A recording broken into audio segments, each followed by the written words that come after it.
Hello दोस्तों, आज हम लोग सीखेंगे कि टैली में लेजर यानी अकाउंट कैसे बनाएं और कौन सा लेजर किस ग्रुप यानी अंडर में आएगा।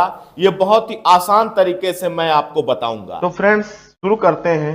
देखिए फ्रेंड्स, ये टैली मेरा खुला हुआ है और टैली में देखिए ये name of company Savera limited के नाम से मैंने एक कंपनी खोली है। अब इसमें हमको कोई भी लेजर बनाना हो फ्रेंड्स, तो हम लोग सबसे पहले गेटवे ऑफ टैली पर आएंगे। गेटवे ऑफ टैली में हमको जाना है अकाउंट इन्फो, इस पे हमने इंटर दबाया। उसके बाद फ्रेंड्स हम लोग जाएंगे लेजर पर, लेजर पे इंटर दबाया। उसके बाद हम लोग जाएंगे पीरियड पर।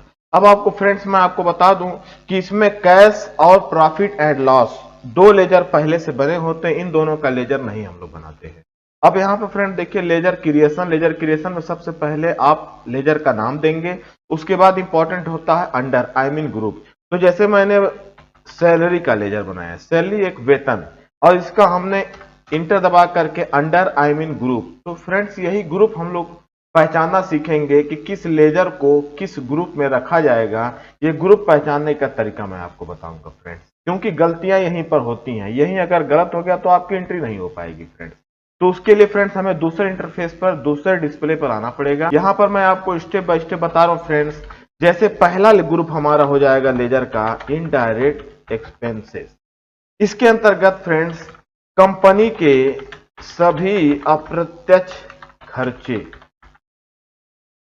खर्चों का मतलब होता है फ्रेंड्स पैसे का जाना, यानी आपकी कंपनी के जितने भी खर्चे हैं, अप्रत्यक्ष खर्चे, ऑफिस के खर्चे, उनका अंडर जो होता है इनडायरेक्ट एक्सपेंसेस। जैसे मैंने कहा कि वेतन दिया, यह आपकी कंपनी का खर्च, इसका अंडर हो जाएगा इनडायरेक्ट एक्सपेंसेस। जैसे मैंने कहा ऑफिस का खर्च, यह भी आपकी कंपनी का एक खर्च है, इसका भी अंडर हो जाएगा इनडायरेक्ट एक्सपेंसेस। जैसे मैंने कहा कि बिजली का बिल, यह भी आपका इनडायरेक्ट एक्सपेंसेस हो जाएगा। ऑफिस का किराया, यह भी आपका इनडायरेक्ट एक्सपेंसेस हो गया। छूट दिया इत्यादि, ये सारे लेजर जो बनेंगे इन सब का अंडर हो जाएगा इनडायरेक्ट एक्सपेंसेस। अब फ्रेंड्स इसके बाद दूसरा आता है इनडायरेक्ट इनकम। इसके अंतर्गत फ्रेंड्स कंपनी के सभी अप्रत्यक्ष आय, आय मतलब होता है इनकम, यानी कंपनी की वह सभी आय जो साइड से जिसकी इनकम हो रही हो, साइड से आप पैसे को कमा रहे हो। जैसे फ्रेंड्स एग्जांपल के लिए कमीशन प्राप्त किया, यह आपकी कंपनी की एक साइड इनकम है, इसका अंडर हो जाएगा इनडायरेक्ट इनकम। जैसे एग्जांपल के लिए ब्याज प्राप्त किया, यह भी आपकी कंपनी के एक साइड इनकम है, इसका अंडर हो जाएगा इनडायरेक्ट इनकम।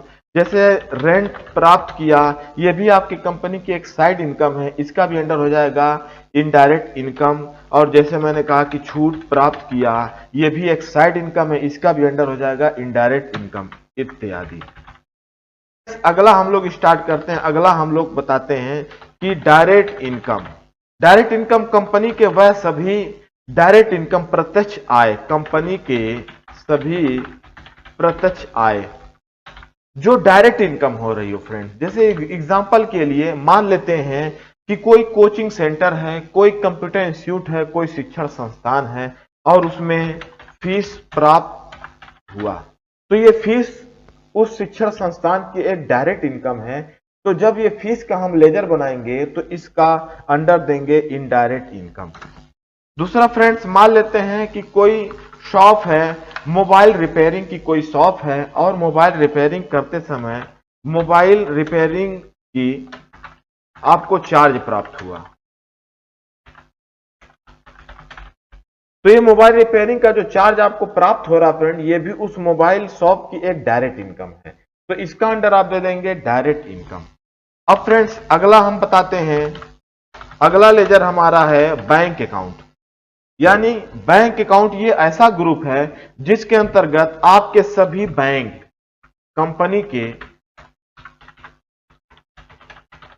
सभी बैंक, जितने भी कंपनी के बैंक अकाउंट होंगे उन सब का अंडर बैंक अकाउंट हो जाएगा। जैसे आपकी कंपनी का खाता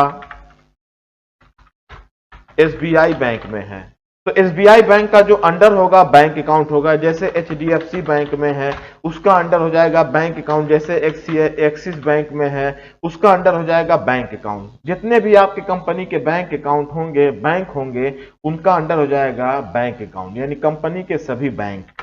उसके बाद फ्रेंड्स अब अगला आ जाते हैं ड्यूटीज एंड टैक्सेस।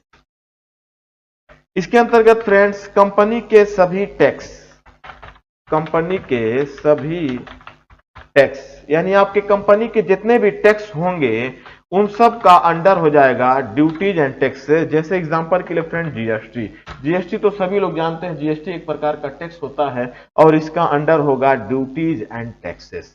जैसे टीडीएस, इसका भी अंडर हो जाएगा ड्यूटीज एंड टैक्सेस। जैसे सर्विस टैक्स, ईटीसी, इन सब का अंडर हो जाएगा ड्यूटीज एंड टैक्सेस। अब फ्रेंड्स अगला लेजर हमारा होता है, अगला ग्रुप हमारा होता है फिक्स एसेट्स। इसमें फ्रेंड्स कंपनी की सभी संपत्तियां यानी आपकी कंपनी की जितनी भी संपत्तियां हैं जैसे table, furniture, computer, laptop, machinery, वाहन, ये सब का अंडर ग्रुप जो बनेगा वो फिक्स्ड एसेट्स होगा। जैसे मैंने आपको बताया कि फर्नीचर ये आपकी कंपनी की एक संपत्ति है। जैसे मैंने कहा कि कंप्यूटर, लैपटॉप, बिल्डिंग, वाहन, मशीन, ये सब आपकी कंपनी की एक संपत्तियां हैं। इन सब का जो अंडर होगा ग्रुप होगा वो फिक्स्ड एसेट्स होगा। फिर फ्रेंड्स अगला आता है करंट लायबिलिटीज यानी आपके कंपनी की सभी दायित्व, कंपनी के सभी दायित्व, दायित्व मतलब होता है जिम्मेदारियां। अब आपकी कंपनी पे जो भी दायित्व हैं, जो भी जिम्मेदारियां हैं जिन्हें कंपनी को पूरा करना है, उनका अंडर होता है, उनका ग्रुप होता है करंट लायबिलिटीज। जैसे ईएमआई, जैसे ईएमआई, ईएमआई आपकी कंपनी का हर महीने का एक दायित्व होता है फ्रेंड्स, इसका अंडर आप बनाएंगे करंट लायबिलिटीज। जैसे प्रीमियम कोई आप भर रहे हैं, यह भी आपकी कंपनी का एक दायित्व है, इन सब का अंडर आप देंगे करंट लायबिलिटीज। फिर अगला लेजर आता है फ्रेंड्स, अगला ग्रुप आता है सन्ड्री क्रेडिटर्स। ये ज्यादा यूज होता है फ्रेंड्स। क्रेडिटर मतलब होता है लेनदार, आपकी कंपनी के सभी लेनदार जो आपसे पैसा लेंगे। तो इसमें मैं फ्रेंड्स आपको एग्जांपल देता हूं जिससे उधार खरीदा जाए। अगर आपने किसी से कोई सामान, कोई वस्तु, कोई माल उधार खरीदा है तो वो आपका क्रेडिटर बनेगा। उसके नाम से जो लेजर बनाएंगे उस नाम का अंडर हो जाएगा सन्ड्री क्रेडिटर। जैसे फ्रेंड्स मैंने कहा कि राम से खरीदा, अब इसमें राम का जो लेजर बनेगा उसका अंडर होगा सन्ड्री क्रेडिटर्स। जैसे मैंने कहा कि श्याम से खरीदा, श्याम का लेजर बनाते समय उसका अंडर हो जाएगा सन्ड्री क्रेडिटर्स, क्योंकि राम और श्याम दोनों हमारी कंपनी के सन्ड्री क्रेडिटर्स यानी लेनदार हैं। अब अगला आता है फ्रेंड्स सन्ड्री डेप्टर्स। डेप्टर्स होता है फ्रेंड देनदार यानी जो आपको पैसा देंगे। जैसे मैंने कहा कि जिसको उधार माल बेचा जाए, तो किसी को भी अगर आपने उधार माल बेचा है तो वो आपका डेप्टर्स बनेगा। जैसे मैंने कहा कि सूरज को उधार माल बेचा, सूरज आपकी कंपनी का डेप्टर्स होगा। जब सूरज का लेजर आप बनाएंगे तो उसका अंडर दे देंगे सन्ड्री डेप्टर्स। जैसे मैंने कहा शोभित को उधार माल बेचा, शोभित को भी आप सन्ड्री डेप्टर्स बनाएंगे। तो सूरज और शोभित ये दोनों आपके कंपनी के डेप्टर्स हैं, यानी ये पैसा देंगे, इनको आपने उधार माल बेचा है। अब फ्रेंड्स अगला हम लोग आते हैं परचेज अकाउंट। ये भी काफी यूज होता है फ्रेंड्स। इसके लिए माल खरीदने के सभी लेजर, जब भी आप कुछ खरीदेंगे, कोई वस्तु खरीदेंगे, तो परचेज के जितने भी लेजर बनेंगे उनका अंडर हो जाता है परचेज अकाउंट। जैसे फ्रेंड्स मैंने आपको बताया परचेज का जब आप लेजर बनाएंगे तो उसका अंडर देंगे परचेज अकाउंट। जैसे आपने कहा कि गुड्स परचेज, इसका भी अंडर दे देंगे परचेज अकाउंट। जैसे परचेज जीएसटी, ईटीसी, इन सब का अंडर हो जाएगा परचेज अकाउंट। फिर फ्रेंड्स अगला आता है सेल अकाउंट।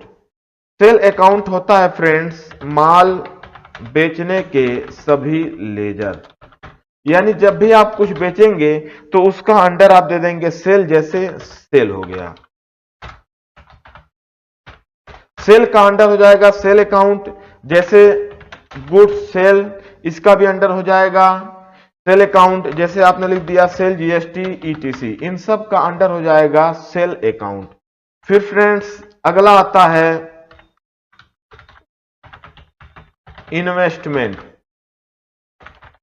यानी कंपनी के सभी निवेश। इन्वेस्टमेंट में होता है निवेश। अगर आपकी कंपनी ने कहीं पैसा साइड से लगाया हुआ है अर्निंग करने के लिए, तो आपका एक इन्वेस्टमेंट कहलाएगा।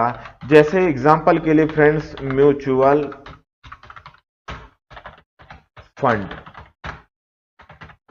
शेयर, एफडी, आरडी, ये सब आपके कंपनी के इन्वेस्टमेंट हैं। इनका जब लेजर आप बनाएंगे तो अंडर देंगे इन्वेस्टमेंट। ठीक है फ्रेंड्स, तो आपको मेरा वीडियो कैसा लगा कमेंट बॉक्स में आप जरूर बताएं।